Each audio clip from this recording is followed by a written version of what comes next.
السلام علیکم ورحمۃ اللہ وبرکاتہ۔ جرمنی سے سوال آیا ہے کہ کھڑے ہو کر پیشاب کرنا اس کی شرعی حیثیت کیا ہے، اسلام میں اس کا کیا حکم ہے۔ اس سلسلے میں گزارش یہ ہے کہ کھڑے ہو کر پیشاب کرنا اسلام میں ممنوع اور ناجائز ہے۔ نبی رحمت صلی اللہ علیہ وآلہ وسلم نے کھڑے ہو کر پیشاب کرنے سے منع فرمایا ہے۔ ابن ماجہ اور سنن بہقی میں حضرت جابر رضی اللہ تعالی عنہ سے یہ روایت موجود ہے،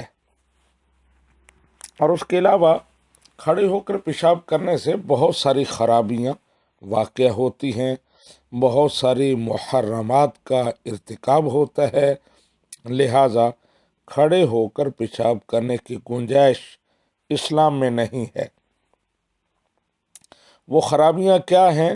سب سے پہلی بات تو یہ ہے کہ بدن اور کپڑوں پر پیشاب کے چھینٹے پڑتے ہیں، جسم اور لباس ناپاک ہو جاتا ہے، اور بلا ضرورت شرعیہ جسم اور لباس کو ناپاک کرنا یہ ناجائز اور حرام ہے۔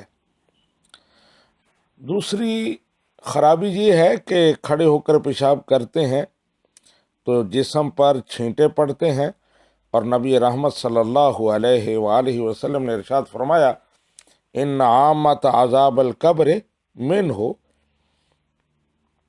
قیامت والے دن قبر کا اکثر عذاب پیشاب کے چھینٹوں کی وجہ سے اور اس سے نہ بچنے کی وجہ سے ہوگا۔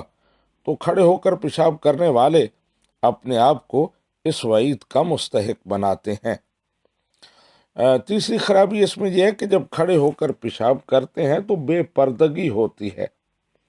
یہاں یورپ میں ہم دیکھتے ہیں سروسز پر جائیں، دیگر مقامات پر جہاں بھی کھڑے ہو کر لوگ پیشاب کر رہے ہوتے ہیں تو ایک دوسرے کے ساتھ کھڑے ہیں، اور کوئی سطر نہیں ہے، کوئی پردہ نہیں ہے، لیکن بیٹھ کر پیشاب کرنے کے لیے ٹوائلٹس کیبنز بنے ہوئے ہیں، وہاں جا کر پردے میں آپ قضائے حاجت کرتے ہیں۔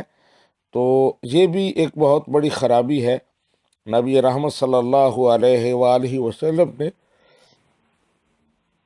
ارشاد فرمایا کہ دوسرے انسان کی شرمگاہ کو دیکھنا اور دکھانا یہ لعنت کا باعث ہے۔ آپ نے فرمایا دیکھنے والے پر بھی لعنت اور جو دکھائے اس پر بھی لعنت۔ ایک اور خرابی یہ ہے کہ اس میں نصارہ کی مشابہت ہے، اور اسلام میں دیگر کافر قوموں کی مشابہت سے منع کیا گیا ہے۔ نبی رحمت صلی اللہ علیہ وآلہ وسلم نے ارشاد فرمایا، من تشبہ بقوم فہو منہم، کہ جو کسی قوم سے مشابہت اختیار کرے گا وہ انہی میں سے ہوگا۔